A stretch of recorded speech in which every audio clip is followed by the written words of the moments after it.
الحمد لله نحمده ونستعينه ونستغفره ونؤمن به ونتوكل عليه ونعوذ بالله من شرور أنفسنا ومن سيئات أعمالنا من يهده الله فلا مضل له ومن يضلله فلا هادي له ونشهد أن لا إله إلا الله وحده لا شريك له ونشهد أن سيدنا ومولانا وحبيبنا وشفيعنا محمدا عبده ورسوله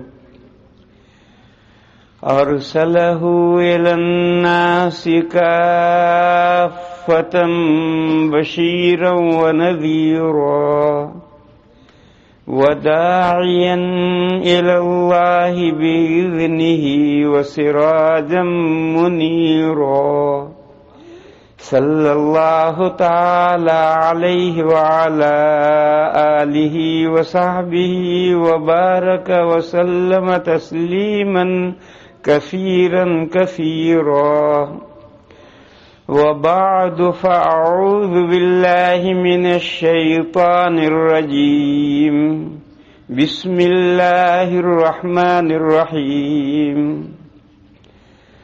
وقالوا يا أيها الذي نزل عليه الذكر إنك لمجنون لو ما تأتينا بالملائكة إن كنت من الصادقين ما ننزل الملائكة بالحق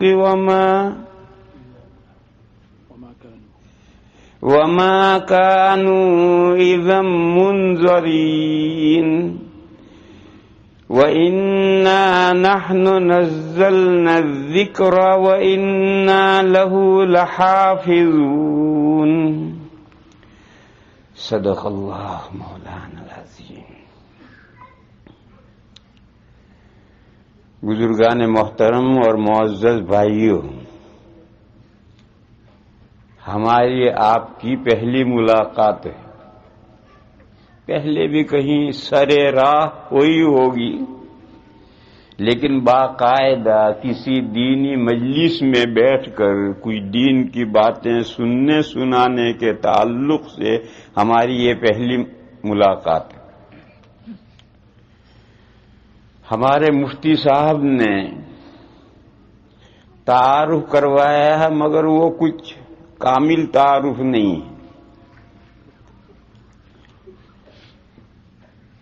لہذا تعارف میں کرواؤں خود، دوسرا کروائے، وہ اگر کمپلیٹ تعارف نہ ہو تو پھر خود ہی دھندا کرنا پڑتا ہے۔ مولانا صاحب نے یہ فرمایا کہ یہ دو پیر والے مولانا صاحب دارالعلوم دیوبند سے آئے ہیں۔ میرے بارے میں کہا کہ یہ دو پیر والے مولانا صاحب یہ دارالعلوم دیوبند سے آئے ہیں، اور دارالعلوم دیوبند ایشیا میں سب سے بڑا دینی ادارہ ہے۔ اس کی تھوڑی وضاحت ضروری ہے۔ وہ یہ ہے کہ دارالعلوم دیوبند ادارہ نہیں ہے، دارالعلوم دیوبند ادارہ نہیں ہے،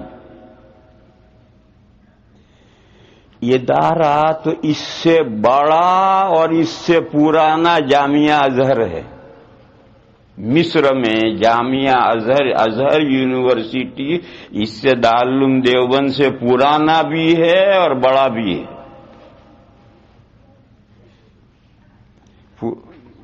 پرانا کتنا ہے؟ دارالعلوم دیوبند کو قائم ہوئے 140 سال ہوئے ہیں، اور ازہر جامعہ ازہر کو قائم ہوئے 1150 سال ہوئے ہیں. جامعہ ازہر آج سے 1150 سال پہلے قائم ہوا ہے.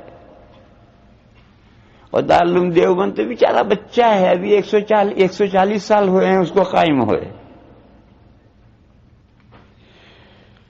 اور بڑا چھوٹا ہونے کے اعتبار سے دارالعلوم دیوبند میں 3350 طالب علم ہیں، زیادہ سے زیادہ 3500 طالب علم ہیں. اور جامعہ ازہر میں 80,000 طالب علم ہیں. ازہر یونیورسٹی میں 80,000 اسٹوڈنٹس ہیں، اور دارالعلوم دیوبند میں تو 3000 اور 3500 طالب علم ہیں. تو اس لیے بڑا ادارہ دینی اور پرانا ادارہ دینی ازہر یونیورسٹی ہے. دارالعلوم دیوبند اس کے سامنے کچھ نہیں. مگر آج پوری دنیا میں گھوم جاؤ اور اسلامی کتب خانے میں گھس جاؤ، ازہر کے فضلاء کی کوئی خال کتاب ملے گی، وہ بھی کوئی دین کے اہم موضوع پر نہیں ملے گی. اور ساری دنیا میں گھوم لو، کہیں آپ کو ازہری فاضل کام کرتا ہوا نہیں ملے گا. الا ماشاء اللہ کہیں پوری دنیا میں گھومو گے تو 5-7 آدمی مل جائیں گے. دوسری طرف دارالعلوم دیوبند چھوٹی موٹی کوئی لائبریری اسلامی کتابوں کی اردو میں، فارسی میں، عربی میں اگر ہو اس میں گھس جاؤ تو آدھی کتابیں آپ کو دارالعلوم دیوبند کے فضلاء کی ملیں گی. کسی بھی لائبریری میں گھس جاؤ، عربی کی گھس جاؤ، اردو میں، فارسی میں، تو آدھی کتابیں آپ کو دارالعلوم دیوبند کے فضلاء کی ملیں گی. اور دنیا کے کسی چپے پر چلے جاؤ آپ کو دارالعلوم کا فاضل وہاں دین کا کام کرتا ضرور ملے گا. کہیں بھی چلے جاؤ آپ. ذرا تو گھومتے نہیں ہیں، میرا تو کام ہی ساری دنیا میں گھومنا ہے. دنیا کے کسی خطے میں میں گیا تو وہاں دارالعلوم دیوبند کا فاضل ملا مجھے. ایک مرتبہ ٹرکی گیا میں، استنبول. تو ہم نے سوچا کہ بھئی یہاں کا جو گورنمنٹ کا جو مفتی اعظم ہیں، بڑے آدمی ہیں وہاں کے استنبول کے، ان سے ملاقات کرنی چاہیے. تو ہم ایک وفد بنا کر ان سے اپوائنٹمنٹ لے کر ان سے ملاقات کرنے گئے. تو ایک بڑے میاں تھے، 70 ایئر کے بوڑھے بالکل، اور بالکل داڑھی صاف تھی، مفتی اعظم ترکیہ. خیر ملاقات ہوئی سرسری سی، تھوڑی بہت، عربی بھی نہیں بول سکتا. اب وہ ان کی ترکی زبان ہم نہیں جانتے، عربی وہ نہیں بول سکتا مفتی اعظم. وہاں ان کا جو نائب مفتی تھا وہ دارالعلوم دیوبند کا فاضل تھا. اس سے ملاقات ہوئی، اس کی بھی داڑھی پوری تو نہیں رہی تھی، وہاں جا کر تھوڑی کم تو اس کی بھی ہو گئی تھی. جب ماحول کا اثر پڑتا ہے تو تھوڑی داڑھی اس کی بھی کم تو ہو گئی تھی، لیکن بہرحال تھی. اور اس سے ملاقات ہوئی اور میں نے اس سے پوچھا کہ کہاں کا ہے. معلوم ہوا کہ بہار کا ہے اور دارالعلوم دیوبند سے پڑھا ہے. میں نے پوچھا بھئی تو یہاں کیسے پہنچ گئے؟ اب بہار ہندوستان کا ایک صوبہ، معمولی غریب صوبہ، وہاں کا ایک بچہ دارالعلوم میں پڑھ کر فارغ ہو کر یہاں کیسے پہنچ گیا؟ تو اس نے کہا کہ میں دیوبند سے فارغ ہونے کے بعد مصر گیا تھا اور میں نے وہاں مصر میں پڑھا 2-3 سال. وہاں ایک جگہ آئی ہوئی تھی یہاں سے، میں نے بھی درخواست دے دی، میرا نام منظور ہو گیا، یوں میں یہاں پہنچ گیا. تو اب ٹرکی ایک پوری سلطنت ہے، اس کا جو فتوے کا ڈپارٹمنٹ ہے، جو سب سے بڑا ملک کا دینی شعبہ ہے، اس میں جو نائب مفتی ہے وہ دارالعلوم دیوبند کا پڑھا ہوا. غرض تو آپ دنیا میں کہیں نکل جاؤ، کسی ملک میں نکل جاؤ، آپ کو دارالعلوم دیوبند کے فضلا وہاں کام کرتے ملیں گے، یا تو دارالعلوم دیوبند کا فاضل ملے گا، یا دارالعلوم دیوبند کی جو دنیا میں شاخیں ہیں، دارالعلوم دیوبند کی جو دنیا میں شاخیں ہیں وہ بھی سب دارالعلوم دیوبند ہیں۔ دارالعلوم دیوبند کی دنیا میں کتنی شاخیں ہیں؟ لاکھوں، اور وہ شاخیں لاکھوں ایک دوسرے سے ان کا لنک کچھ نہیں ہے، سب اپنی اپنی جگہ پر الگ الگ درخت کھڑے ہیں،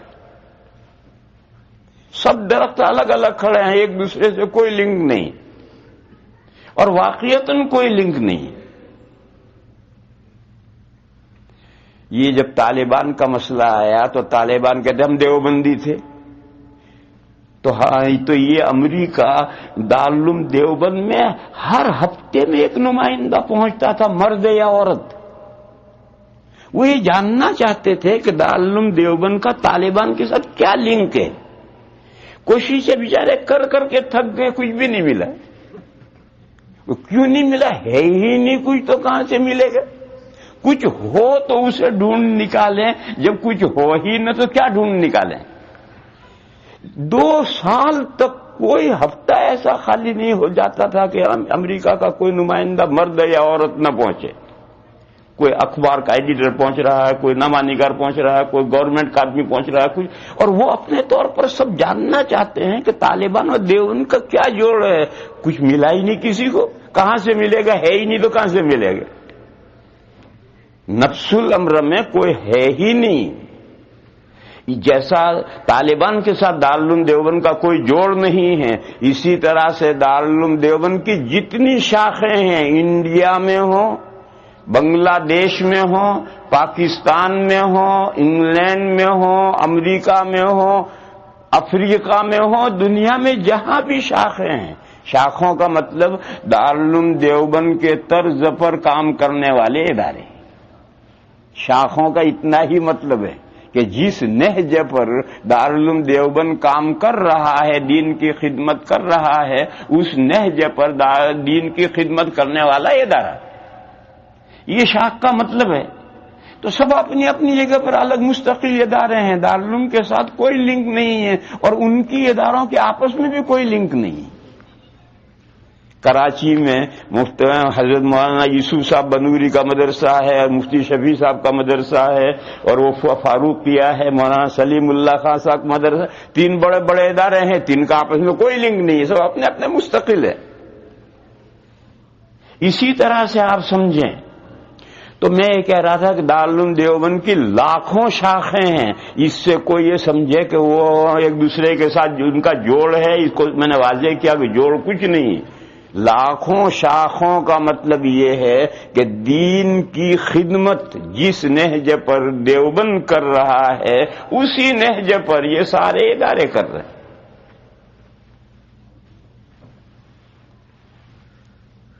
اور ازہر کی کوئی شاخ کیرو میں فیکلٹی اور کالجز تو اس کے ہیں الگ الگ، یہ فلاں کالج، یہ فلاں کالج، یہ فلاں کالج، اور وہ سب کالجوں کے طالب علم مل کر 80,000 ہیں، لیکن کیرو سے باہر کچھ نہیں، اس کی دنیا میں کہیں کوئی شاخ نہیں کہ ازہر یونیورسٹی جس انداز پر کام کر رہی ہے، اس انداز پر کام کرنے والی اس کی کوئی شاخ یا اس کے فضلاء کی قائم کی ہوئی کوئی تنظیم دنیا میں کہیں کچھ نہیں۔ ایسا کیوں ہے؟ ایسا اس لیے ہے، میرے ماموں تھے، ابھی 4-5 سال ہوئے ان کا انتقال ہوا، اور دارالعلوم دیوبند کے ایک بہت بڑے محدث گزرے ہیں، علامہ انور شاہ کشمیری قدس سرہ، ان کے شاگرد تھے اور بہت ذیل آدمی تھے۔ ایک مرتبہ انہوں نے مجھ سے سوال کیا اچانک، کہنے لگے ازہر میں اور دیوبند میں کیا فرق ہے؟ ازہر میں اور دیوبند میں کیا فرق ہے؟ تو میں نے ان کو جواب دیا کہ ازہر ایک دانشگاہ ہے اور دیوبند ایک تحریک ہے۔ وہ ایک دانشگاہ ہے، ایک انسٹیٹیوٹ ہے، ایک تعلیم گاہ ہے، ایک ادارہ ہے۔ دیوبند ایک تحریک ہے، ایک مشن ہے، یہ ایک تحریک ہے، ایک مشن ہے۔ اگر دیوبند 5 طالب علم بھی تیار کرے گا تو وہ 5 طالب علم دیوبند سے چل کر گھر نہیں بیٹھیں گے، وہ دنیا میں پھیلیں گے اپنے مشن کو لے کر۔ اور ازہر 5000 تیار کرے گا تو وہ نکل کر کے اپنے آفسوں میں کام کریں گے، اپنی دنیا بنائیں گے۔ جیسے علی گڑھ یونیورسٹی اور دوسری بہت سی یونیورسٹیاں ہیں، یہ دانشگاہ ہیں، یہ تعلیمی ادارے ہیں، یہ تعلیمی ادارے ہیں، یہ انسٹیٹیوٹ ہیں، یہ دانشگاہ ہیں۔ تو میں نے کہا کہ ازہر ایک دانشگاہ ہے، ایک تعلیمی ادارہ ہے، بہت بڑا اور بہت پرانا ہے۔ دیوبند ایک تحریک ہے، ایک مشن ہے۔ تو چونکہ دیوبند ایک تحریک اور ایک مشن ہے تو اس کے فضلہ ساری دنیا میں پھیلے ہوئے ہیں، جو مشن ہے اس مشن کو لے کر ساری دنیا میں پھیلے ہوئے ہیں۔ اب آپ کو یہ سمجھنا ہے کہ دیوبند کس چیز کی تحریک ہے، کس چیز کا مشن ہے۔ اس لیے سمجھنا ہے کہ آپ بھی دیوبندی ہیں، یہ چیز آپ کو اس لیے سمجھنی ہے کہ آپ بھی دیوبندی ہیں، لہذا آپ کو سمجھنا پڑے گا کہ ہم دیوبندی کیوں ہیں، کس چیز کا نام دیوبندیت ہے۔ دیوبندیت ایک مشن ہے، ایک تحریک ہے، تو کیا ہے دیوبندیت، یہ آپ کو بھی سمجھنا ہے، اس لیے کہ آپ دیوبندی ہیں۔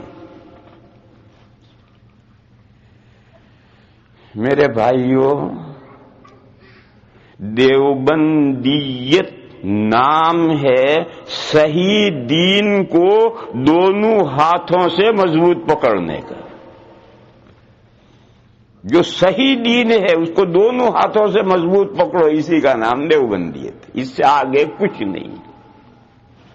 دیوبند کا کوئی دستور اساسی نہیں، کوئی کانسٹیٹیوشن نہیں ہے، دیوبند کا کوئی نام نہیں۔ دیوبند ایک شہر کا نام ہے، اس سے دیوبندیت بن گیا، اس مسلک کا کوئی نام نہیں ہے، اس کا کوئی کانسٹیٹیوشن نہیں ہے، اس جماعت کا کوئی کچھ نہیں ہے۔ اس کا کانسٹیٹیوشن کیا ہے؟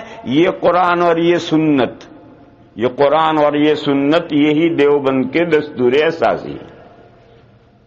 اس قرآن و سنت کو سمجھنا اور اس کو سمجھنا آج کے لوگوں کے مائنڈ سے سمجھنا نہیں، آج کے لوگوں کے مائنڈ سے سمجھنا نہیں، دور اول سے چلو، صحابہ سے، تابعین، تبع تابعین، یوں نیچے اترتے آؤ، یہ جو دور اول کے لوگوں نے قرآن و حدیث کو جس طرح سے سمجھنا ہے اس طرح سمجھنا، آج کے مائنڈ سے نہیں، اولڈ مائنڈ سے سمجھنا۔ اولڈ مائنڈ کس کا؟ صحابہ کا، تابعین کا، تبع تابعین کا، اس کے بعد جو محدثین، فقہا، علماء، مجتہدین گزرے، چاہے لمبے زمانے سے چلے آ رہے ہیں، انہوں نے قرآن و حدیث کو کس طرح سمجھا ہے، اس سمجھے ہوئے کو لینا۔ آج کے مائنڈ کا سمجھا ہوا نہیں۔ آج ایک آدمی پیدا ہوتا ہے اور وہ کہتا ہے اس حدیث کا یہ مطلب ہے، اس آیت کا یہ مطلب ہے، یہ نہیں، دیوبندی سے نہیں لیتا۔ دیوبندی سے لیتا ہے کہ صحابہ اس آیت کو کیا سمجھتے تھے، تابعین کیا سمجھتے تھے، تبع تابعین کیا سمجھتے تھے، گزرے ہوئے فقہا، محدثین، مفسرین نے کیا سمجھا ہے، ان کے سمجھنے کے اکارڈنگ آج کے آدمی کا سمجھنا ہے تو اس کی بات قبول کی جائے گی، اور اس کا سمجھنا اگر اس پرانے سمجھنے کے اکارڈنگ نہیں ہے تو آج کے مائنڈ کی بات قبول نہیں کی جائے گی۔ اسی کا نام دیوبندیت ہے میرے بھائی، اچھی طرح سے سمجھو۔ پھر دو چیزیں ہیں، ایک حدیث ہے اور ایک سنت ہے، ایک حدیث ہے اور ایک سنت ہے، دونوں میں فرق ہے۔ قرآن میں تو دو چیزیں ہیں ہی نہیں، قرآن تو قرآن کریم، اور احادیث شریفہ میں دو چیزیں ہیں، ایک حدیث ہے اور ایک سنت ہے۔ دیوبند کی دعوت یہ ہے، دیوبند کی تحریک یہ کہ سنت مضبوط پکڑو، اس مضمون کو بھی سمجھنا ہے۔ حدیث نام ہے 4 باتوں کا، 4 باتوں کا نام حدیث شریف ہے۔ نبی پاک صلی اللہ تعالی علیہ وسلم کے اقوال، سیئنگ، آقائے دو جہاں نے جو کچھ زبان مبارک سے ارشاد فرمایا ہے وہ سب حدیث ہے۔ نبی پاک صلی اللہ تعالی علیہ وسلم کے کیے ہوئے کام، جو بھی حضور نے کیا، افعال، اقوال بھی حدیث ہیں، افعال بھی حدیث ہیں۔ تیسری چیز ہے، نبی پاک صلی اللہ تعالی علیہ وسلم کے سامنے کسی صحابی نے، کسی مسلمان نے کوئی کام کیا، نبی پاک صلی اللہ تعالی علیہ وسلم کے علم میں آیا، حضور نے سنا یا اپنی آنکھ مبارک سے دیکھا کہ فلاں صحابی نے یہ کام کیا اور حضور نے اس پر نکیر نہیں کی، اس کام کو برقرار رکھا، اس کا نام ہے تقریر اور تائید۔ تو جتنے کام، مثال لو، اسلام کا اصول یہ ہے، اسلام کا، قرآن و حدیث کا اصول یہ ہے کہ وہی چیز بیچی جا سکتی ہے جو بیچنے والے کی ملکیت میں کرنٹلی موجود ہو، وہی چیز بیچی جا سکتی ہے۔ جس چیز کا دنیا میں وجود نہیں ہے اس کو نہیں بیچ سکتے۔ ہماری ایک بکری کھڑی ہے، ایک آدمی نے کہا کہ یہ بکری جب گابھن ہوگی، پھر جب وہ بچہ پیدا ہوگا تو یہ بچہ تمہیں $10 میں نے بیچا، یہ بے صحیح نہیں۔ کیوں؟ وہ ابھی تو گابھن ہی نہیں ہوئی، جو دنیا میں ایک چیز موجود ہی نہیں اس کی بے کیسے ہو؟ اگر ایسی بے کوئی کرے گا تو اس کا نام سٹا ہے، جگار، گیمبلنگ۔ یہ گیمبلنگ ہے، سٹا ہے، جگار ہے، بے نہیں ہے۔ اسی طریقے سے ایک چیز دنیا میں موجود ہے یا نہیں، 50-50 کا چانس ہے، اس کی بے بھی نہیں ہو سکتی۔ جیسے یہ بکری کھڑی ہے ایک آدمی کی اور وہ گابھن ہے، اب وہ بیچتا ہے کہ دیکھو یہ میری بکری ہے گابھن، اس کا بچہ میں $10 میں بیچتا ہوں، یہ جائز نہیں ہے۔ کیوں؟ یہ بکری جو گابھن ہے اس میں 50-50 کا چانس ہے، اس کے پیٹ میں بچہ ہے اس لیے پیٹ پھولا ہے، اور اس کے پیٹ میں ہوا بھری ہوئی ہے اس لیے پیٹ پھولا ہے۔ 50% یہ چانس ہے اور 50% یہ چانس۔ پھر وہ جو پیٹ میں بچہ ہے وہ بچہ زندہ پیدا بھی ہو سکتا ہے اور مرا ہوا بھی پیدا ہو سکتا ہے، تو 50-50 کا چانس ہے، لہذا اس کو نہیں بیچ سکتے۔ اسی طریقے پر جو چیز بالیقین موجود ہے دنیا میں لیکن میری ملکیت میں نہیں ہے تو میں اسے نہیں بیچ سکتا ہوں۔ حدیث شریف میں ہے، نبی پاک صلی اللہ تعالی علیہ وسلم نے فرمایا، لا تبع ما لیس عندک، مت بیچ تو اس چیز کو جو تیرے پاس نہیں ہے، یعنی تیری ملکیت میں نہیں ہے۔ ایک آدمی نے سوچا کہ فلاں کتب خانے میں فلاں کتاب رکھی ہے، دیکھی ہوئی اس کے تعلقات دوستی ہے، اب گاہک آیا، اس نے کہا فلاں کتاب ہے، اس نے کہا ہاں ہے، بولو چاہیے، ہاں، سودا کر لیے۔ ابھی وہ کتاب کسی دوسرے کی ملکیت ہے، اس کے کتب خانے میں ہے، میری ملکیت میں نہیں ہے، میرے پاس نہیں ہے، اور میں نے بیچ دیا اس امید پر کہ اسے بیچ کر وہاں سے لا کر دوں گا، یہ جائز نہیں۔ وہ کتاب تو بالیقین فلاں کتب خانے میں ہے مگر تیری ملکیت میں نہیں ہے، لہذا ابھی نہیں بیچ سکتا تو اسے۔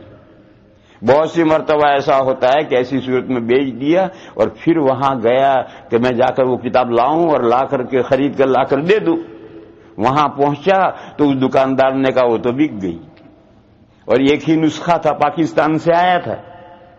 ہمارے یہاں دیوبند میں ایسا ہوتا ہے، پاکستان کی چھپی ہوئی کتابیں آتی ہیں بڑی بڑی، اور وہ 1-2 نسخے آتے ہیں۔ اب میں وہاں گیا کتب خانے میں لینے تو اس نے کہا بک گیا، اب میں کیا دوں گا اسے، کہاں سے لا کے دوں گا؟ اس لیے شریعت نے جو چیز، دیکھو یہاں رک کر ایک مسئلہ سمجھ لو، آرڈر لینا یہ الگ چیز ہے، آرڈر لینا جائز ہے۔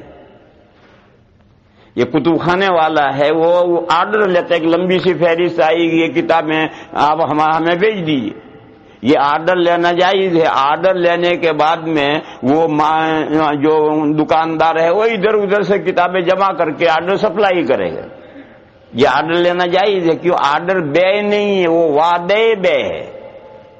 آرڈر فی الحال بے نہیں ہے، وہ وعدے بے ہے کہ اتنی لمبی لسٹ آئی ہے، اس میں سے جتنی کتابیں مجھے ملیں گی وہ میں سپلائی کروں گا، اور وہ لینے کا پابند ہے۔ اس لسٹ سے باہر کی کوئی کتاب بھیجوں گا تو لینے کا پابند نہیں، کیوں؟ اس کا آرڈر اس نے نہیں دیا۔ اور اس لسٹ کے اندر کی کتاب میں اسے بھیجوں گا تو وہ لینے کا پابند ہے، میں بیچوں گا اور وہ خریدے گا، اور جو نہیں ملیں گی وہ میں کینسل کر دوں گا، کاٹ دوں گا۔ تو آرڈر الگ چیز ہے، وہ وعدے بے ہے، وہ بے نہیں ہے۔ میں جو کہہ رہا ہوں کہ جو جائز نہیں، وہ بے جائز نہیں ہے، بیچنا جائز نہیں ہے۔ تو جو چیز دنیا میں موجود نہیں ہے اسے نہیں بیچ سکتے۔ جو چیز دنیا میں موجود ہے یا نہیں 50-50 کا چانس ہے، نہیں بیچ سکتے۔ جو چیز دنیا میں بالیقین موجود ہے مگر میری ملکیت میں نہیں ہے، نہیں بیچ سکتے۔ یہ شریعت کا ایک اصول ہے۔ نبی پاک صلی اللہ تعالی علیہ وسلم مکہ سے ہجرت کر کے جب مدینہ میں تشریف لے آئے تو مدینہ میں کھجوروں کی بیع سلم ہوتی تھی۔ مکہ میں تو پتھر ہی پتھر ہیں، وہاں کوئی کھجور کا درخت ہے ہی نہیں۔ آپ میں بہت سے لوگ حج میں گئے ہوئے ہیں، انہوں نے دیکھا ہوگا مکہ کے چاروں طرف پہاڑ ہی پہاڑ، وہاں کوئی درخت ہی پھلتا رہے ہی نہیں۔ لیکن مدینہ میں باغات تھے، کھجوروں کے، انگور کے باغات تھے، اور آج بھی ہیں۔ تو جب نبی پاک صلی اللہ تعالی علیہ وسلم ہجرت کر کے مدینہ میں تشریف لائے تو مدینہ میں کھجوروں کی بیع سلم ہوتی تھی۔ بیع سلم کیا ہوتی ہے؟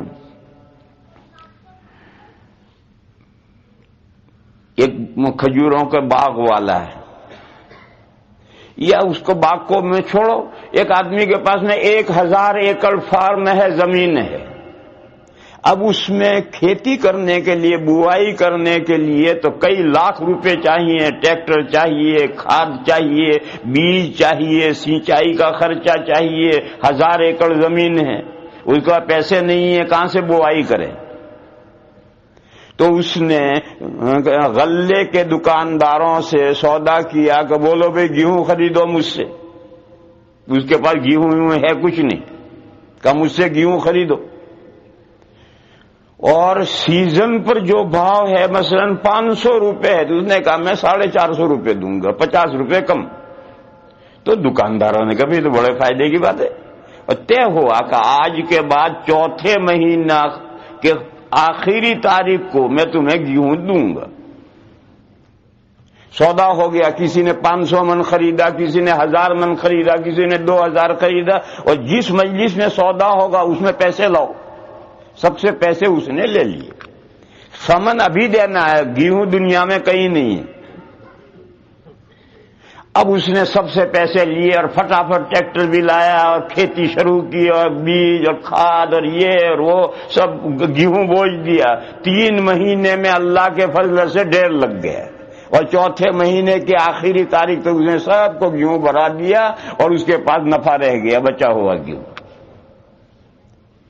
یہ سلم کی ایک شکل ہے۔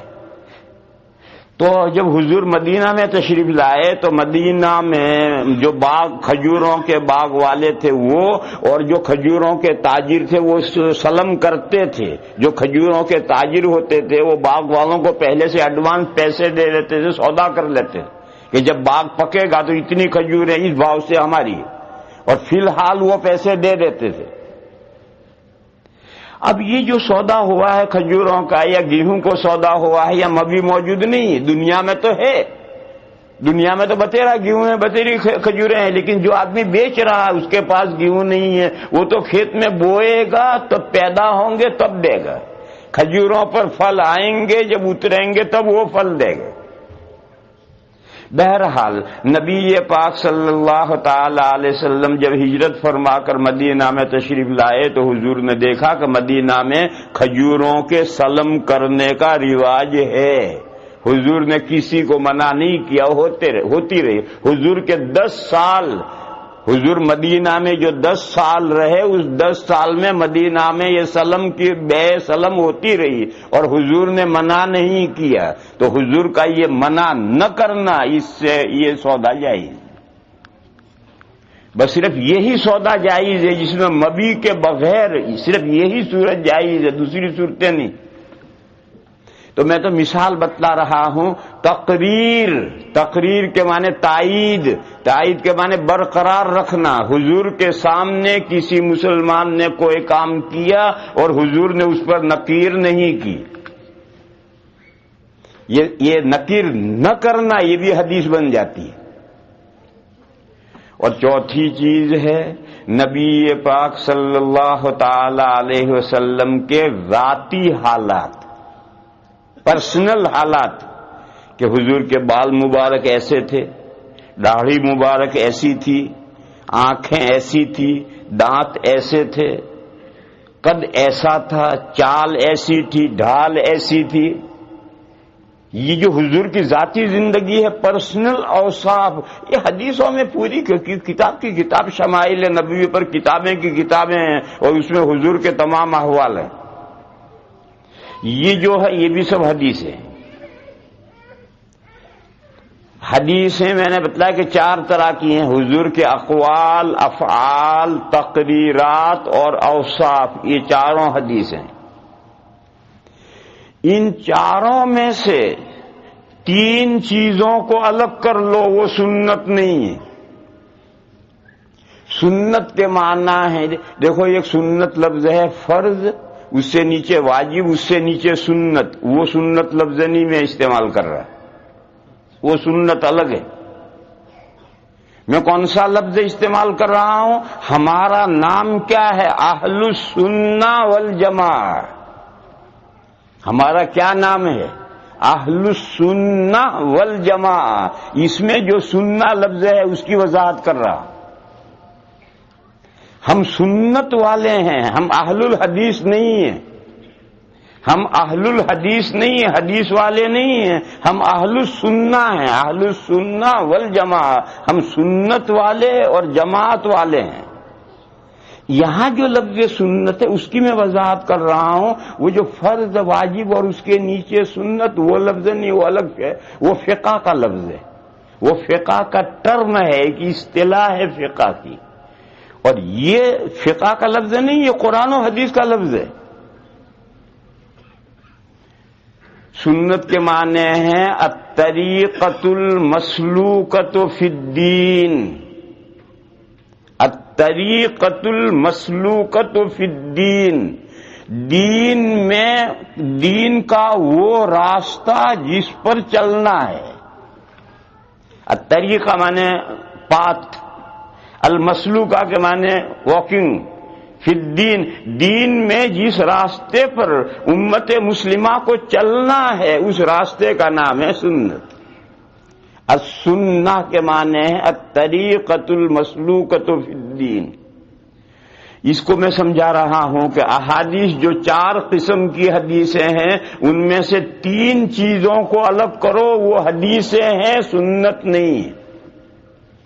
اور ایک چیز کو ایڈ کرو، وہ سنت ہے، حدیث نہیں. 3 چیزیں جو الگ کرنی ہیں کیا ہیں؟ ایک وہ حدیثیں ہیں جو منسوخ ہیں. ایک دور میں وہ حدیثیں معمول بہات تھیں، بعد میں وہ حکم ختم ہو گئے. تو وہ حدیثیں ہیں اور آج بھی حدیث کی کتابوں میں ہیں، مگر ان حدیثوں وہ سنت نہیں ہے، ان حدیثوں پر چلا نہیں جائے گا، وہ حدیث منسوخ ہے. مثال دوں اعلیٰ درجے کی صحیح حدیث ہے، توضؤوا مما مست النار. ایسی چیز جس کو آگ نے ٹچ کیا ہو، آگ نے چھویا ہو، یعنی آگ کا معمولی سا اثر پہنچ گیا ہو، ایسی چیز اگر کوئی کھائے گا پیے گا تو وضو ٹوٹ گئی، دوسری وضو کرو۔ حضور نے فرمایا توضؤ مما مست النار، وضو کرو تم ان چیزوں کی مزاولت سے، کھانے پینے سے جس کو آگ نے چھویا ہے۔ اب یہ اعلیٰ درجے کی صحیح حدیث ہے، مگر یہ حکم دور اسلام میں پہلے تھا، بعد میں یہ حکم ختم ہو گیا، بعد میں اس سے وضو نہیں ٹوٹتا۔ اور نبی پاک صلی اللہ تعالی علیہ وسلم، خلفائے راشدین، دوسرے بہت سے صحابہ سے بے شمار روایات ہیں کہ وہ گوشت نوش فرماتے تھے اور پھر بغیر نئی وضو کیے نماز پڑھاتے تھے۔ لہذا یہ حدیثیں ناسخ ہیں اور یہ حدیث منسوخ ہے۔ یہ جو منسوخ حدیث ہے یہ حدیث ہے، سنت نہیں ہے، اور یہ جو ناسخ حدیث ہے یہ حدیث بھی ہے اور سنت بھی ہے۔ دوسری مثال لو، اعلیٰ درجے کی صحیح حدیث ہے، الماء من الماء، میاں بیوی میں جنسی مقاربت ہو تو پانی اترے تو غسل واجب ہے، اور اگر پانی اترنے سے پہلے بیوی سے الگ ہو جائے تو کوئی غسل نہیں، وضو ٹوٹ جائے گی، وضو کرو، غسل واجب نہیں۔ یہ حدیث ہے اور اعلیٰ درجے کی صحیح حدیث ہے، الماء من الماء، مگر یہ حدیث منسوخ ہے۔ اس کے مقابل دوسری حدیث ہے، اذا التقى الختانان فقد وجب الغسل،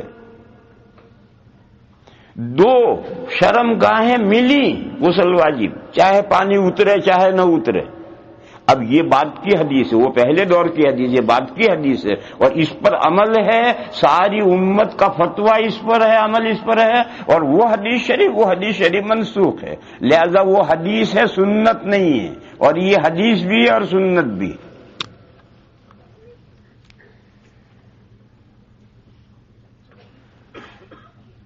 دوسری وہ حدیث ہیں جو نبی پاک صلی اللہ تعالی علیہ وسلم کے ساتھ خاص ہیں، امت کے لیے وہ نہیں ہیں۔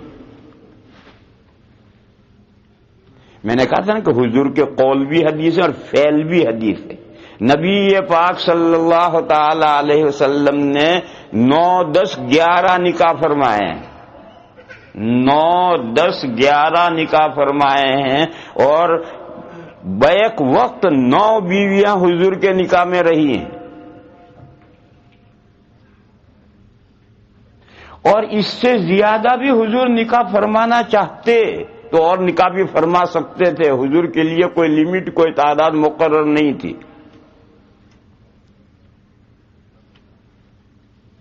کیوں؟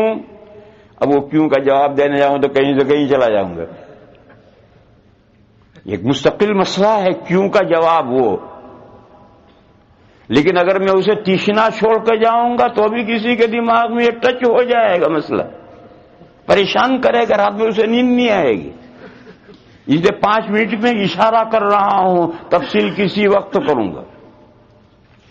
دیکھو نبی پاک صلی اللہ تعالی علیہ وسلم کی زندگی 56 سال کی ہوئی، 56 ایئر، 56 سال کی حضور کی زندگی ہوئی، وہاں تک حضور کے گھر میں ایک ہی بیوی رہی، 2 بیویاں حضور کے گھر میں جمع نہیں ہوئی۔ یہ جو حضور نے متعدد نکاح کیے ہیں وہ 56 کے بعد 57 سے لے کر 63 تک، اور 63 میں حضور کا انتقال ہو گیا۔ اگر کسی کے پاس میں معمولی عقل ہے وہ بھی سمجھ سکتا ہے کہ یہ عمر عیاشی کی عمر نہیں ہے، اور یہ عمر ضرورت کی بھی عمر نہیں ہے۔ عیاشی تو کہاں سے کرے گا، انجیکشن لینا پڑے گا، تو عیاشی کا تو زمانہ ہے نہیں، آدمی کی اپنی ضرورت کا بھی زمانہ نہیں۔ اس وقت حضور کا ایک سے زیادہ بیویاں کرنا کوئی وجہ ہو سکتی ہے، اگر آدمی کے پاس عقل ہے وہ خود فیصلہ کرے گا، کیونکہ ایک سے لے کر بچپن سے لے کر 56 ایئر تک حضور کے گھر میں ایک بیوی تھی. جب حضور کی 25 سال کی عمر تھی تب حضور نے حضرت خدیجہ سے نکاح کیا. جب تک حضرت خدیجہ زندہ رہی حضور نے کوئی دوسرا نکاح نہیں کیا، سوچا بھی نہیں. جبکہ عرب میں ایک سے زیادہ بیویاں کرنا کوئی انوکھی بات نہیں تھی، عرب میں یہ ہوتا تھا. مگر جب تک حضرت خدیجہ زندہ رہی حضور نے آگے سوچا بھی نہیں. جب حضرت خدیجہ کا انتقال ہو گیا تو اس وقت حضور نبی بن چکے تھے، نبوت مل چکی تھی، اور گھر میں چھوٹی چھوٹی بچیاں تھیں. لڑکا تو چھوٹی چھوٹی عمروں میں انتقال ہو گیا، باقی صاحبزادیاں جو تھی وہ چھوٹی چھوٹی عمر کی تھیں. جب حضرت خدیجہ کا انتقال ہوا تو یہ مسئلہ کھڑا ہوا کہ اب حضور دعوت کے کام کے لیے ادھر ادھر جائیں یا گھر میں یہ بچیاں ہیں ان کو سنبھالیں، کیا ہوگا؟ تو خاندان کے لوگوں نے مشورہ دیا کہ یا رسول اللہ آپ شادی کر لیجیے. چنانچہ حضور نے دوسری شادی حضرت سودا سے کی ہے جن کے پہلے 2 شوہر رہ چکے ہیں اور ان کا انتقال ہو گیا. پہلی ایک شادی ان کی کہیں ہوئی ہے، پھر وہ شوہر انتقال ہوا ہے، پھر بیوہ ہو کر دوسری جگہ شادی ہوئی، وہ شوہر کا بھی انتقال ہوا ہے، پھر وہ بیوہ بیٹھی تھی اور اتفاق سے حضور کی حضرت خدیجہ کا انتقال ہوا تو حضور نے حضرت سودا سے نکاح کیا. کیوں؟ گھر میں بچیوں کو سنبھالنا ہے تو نوجوان لڑکی لائیں گے تو کیا سنبھالے گی؟ بڑی عمر کی ذمہ دار عورت آئے گی جبھی تو گھر سنبھالے گی. تو اس لیے حضور کے گھر کی اپنی گھریلو ضروریات کے لیے دوسرا نکاح حضور نے حضرت سودا سے کیا. پھر حضرت سودا کے ساتھ حضرت عائشہ سے نکاح حضور کا ہوا ہے، مگر حضرت عائشہ کی عمر ابھی کم تھی، وہ رخصت ہو کر حضور کے یہاں نہیں آ سکتی.